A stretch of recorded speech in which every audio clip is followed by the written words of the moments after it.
네, 안녕하세요. 저는 통합학 담당하는 정명성 강사입니다.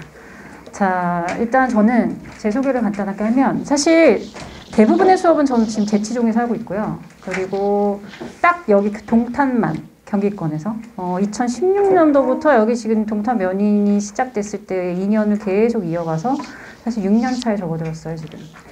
반송고를 맡은 지도 지금 6년 차가 된 거죠. 반송고. 이번에 중간고사 시험 범위는요. 전체 통합각 4개의 단원 중에서 1단원만 들어갑니다. 그럼 1단원은 뭐냐? 가장 먼저 우주의 탄생부터 배워요. 한마디로 빅뱅인 거죠.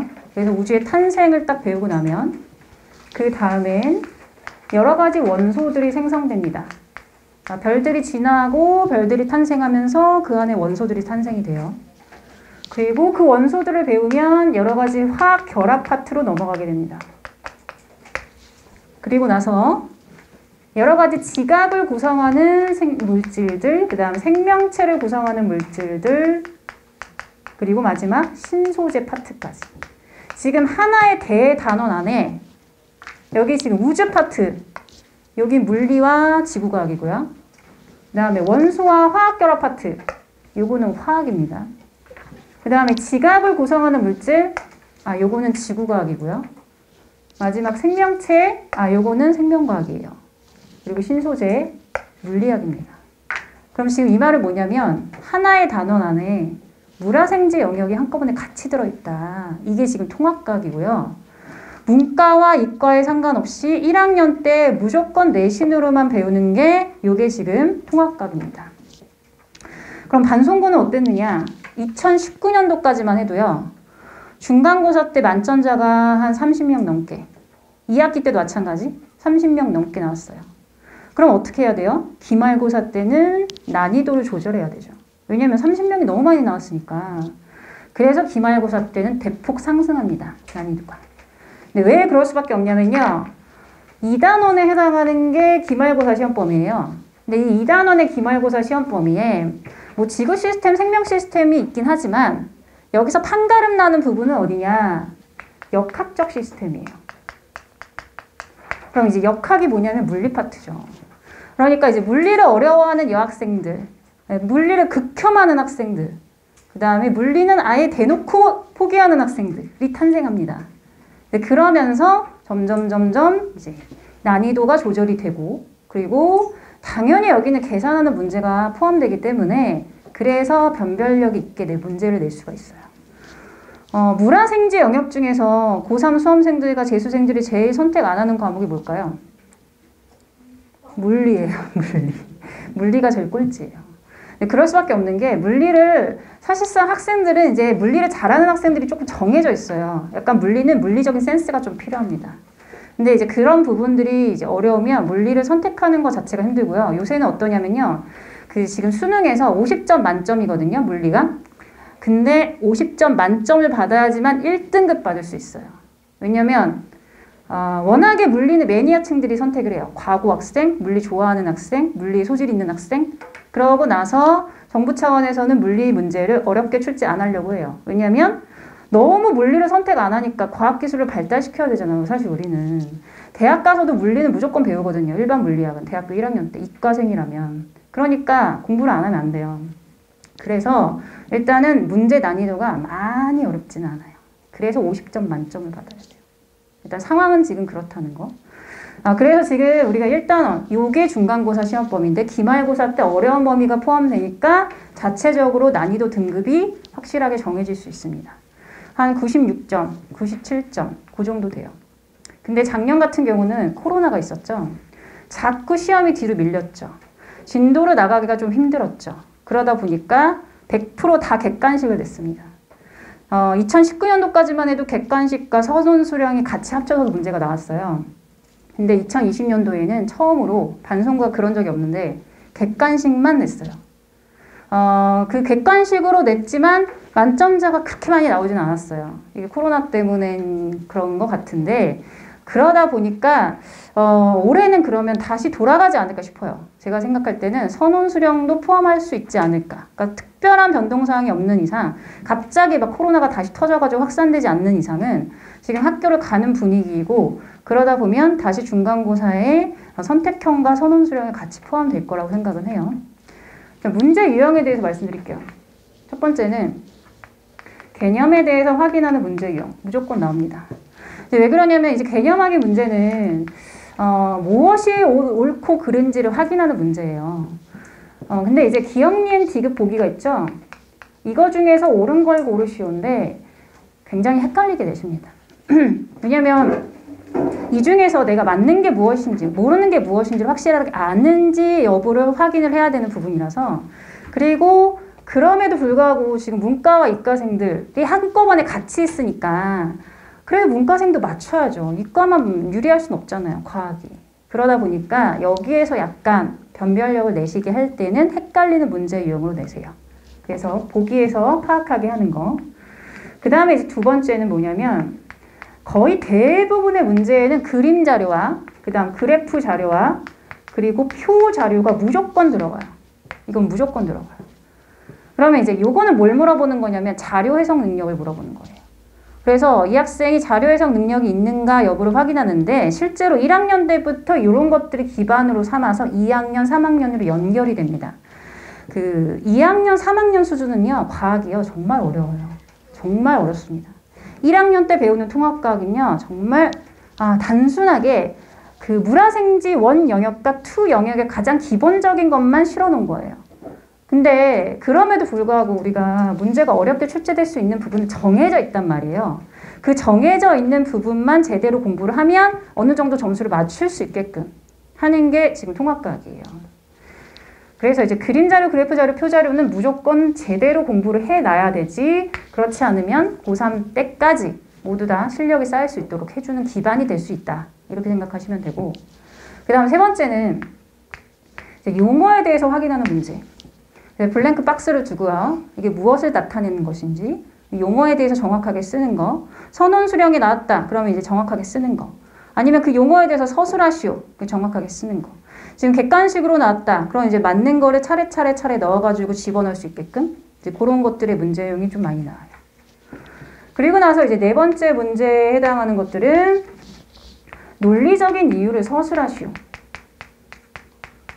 과학적 현상이 나타날 때 이게 왜 이런 식으로 나타내는지에 대해서 얘기하는 거, 이게 이제 논리적 이유 서술형.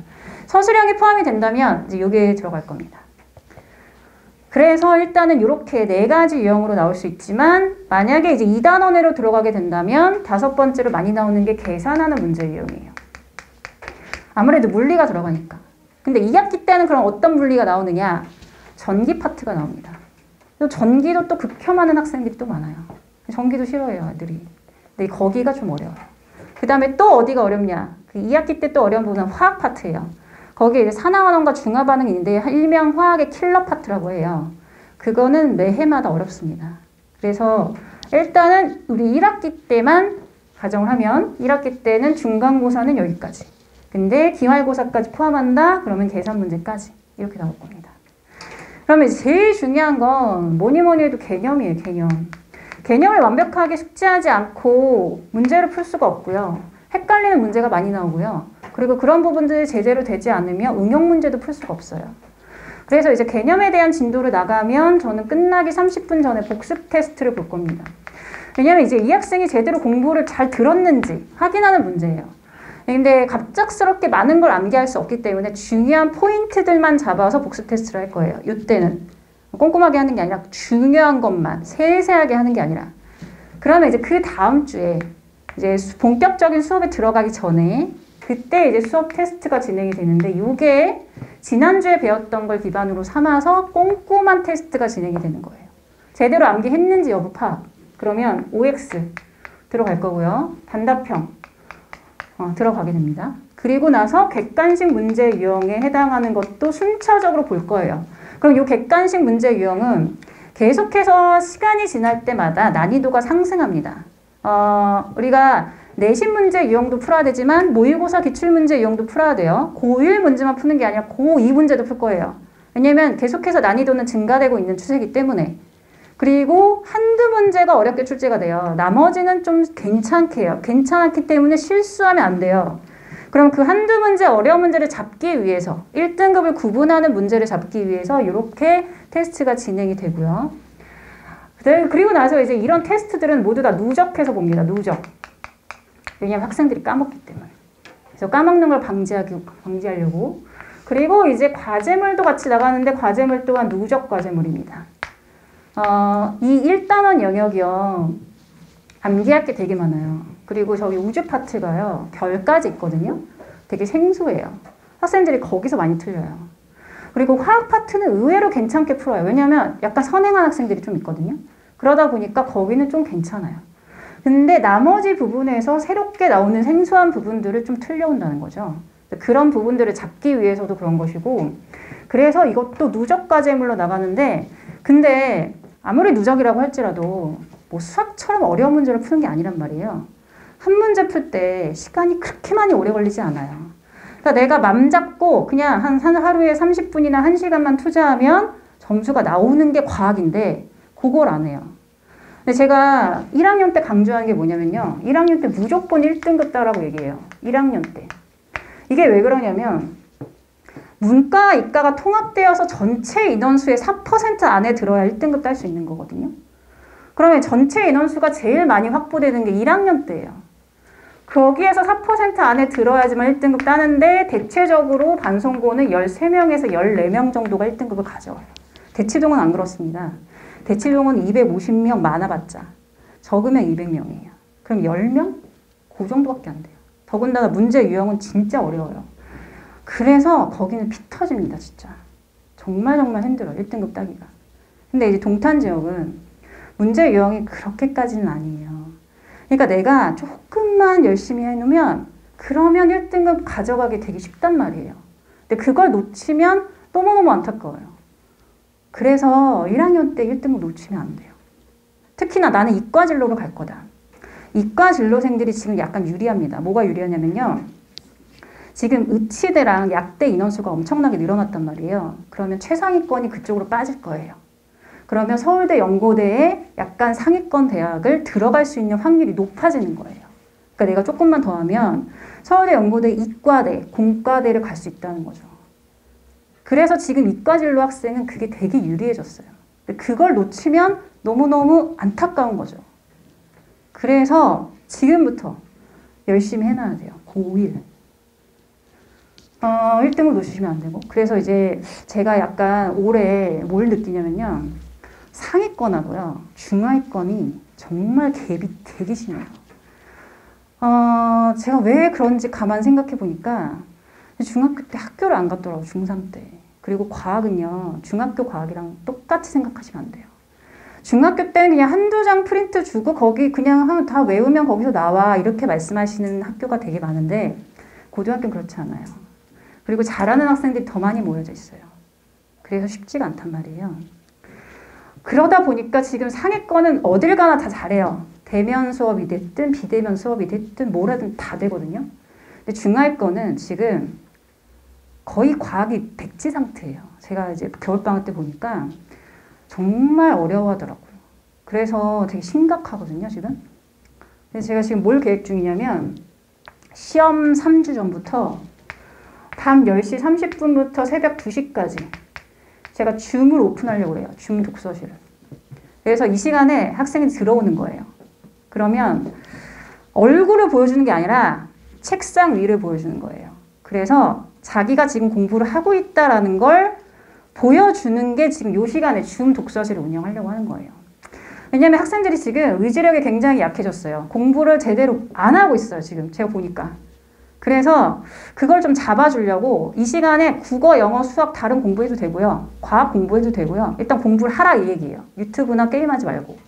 그리고 그 시간에 들어와서 나한테 만약에 과학에 문제가 뭐 질문할 게 있다. 그럼 그때 와서 질문해도 돼요. 어차피 저도 그 시간에 수업 준비하면 되거든요.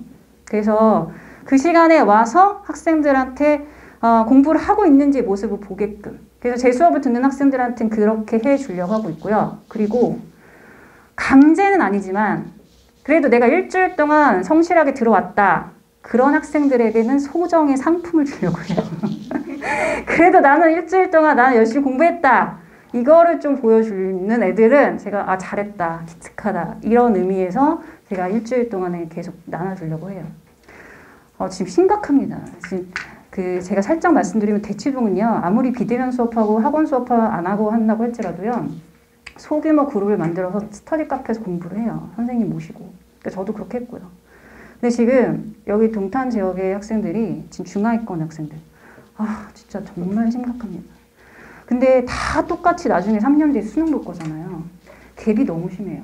근데 제가 말씀드렸다시피 동탄은 진짜 조금만 공부하면 상위권 갈 수 있는 그 길이 되게 정말 괜찮아요.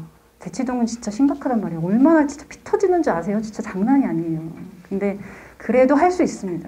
동탄 지역은. 그런 부분을 꼭 놓치지 마시면 좋을 것 같고 제가 3월 20일 날 토요일이고요. 저녁 7시부터 10시까지 그래서 3시간 수업이에요. 총 5번의 수업이고요.